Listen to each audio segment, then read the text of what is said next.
আসসালামু আলাইকুম।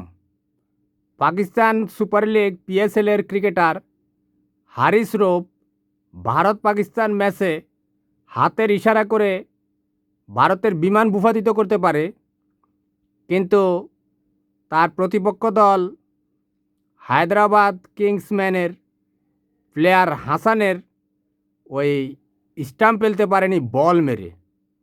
বলটা স্টাম্পে আঘাত করেছে ঠিকই, কিন্তু বেলস পড়েনি। স্টাম্পে লাল বাতি জ্বলেছে ঠিকই, কিন্তু বেলস অক্ষত ছিল। অর্থাৎ এটা হচ্ছে লাক।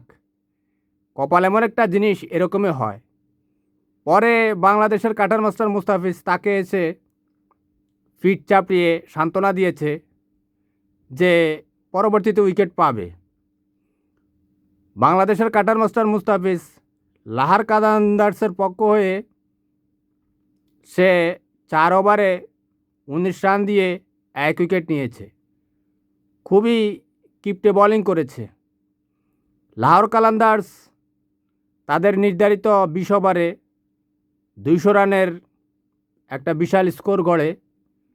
তার প্রতি উত্তরে কিন্তু হায়দ্রাবাদ কিংসম্যান তারা 130 রানেই গুটিয়ে যায়।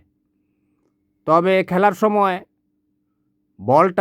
সাদা বলটা বারবার গোলাপি হয়ে যাচ্ছিল, কারণ হায়দ্রাবাদ কিংসম্যানের যে গোলাপি জার্সি, সেটাতে বল ঘষা দিলেই বল গোলাপি হয়ে যাচ্ছিল।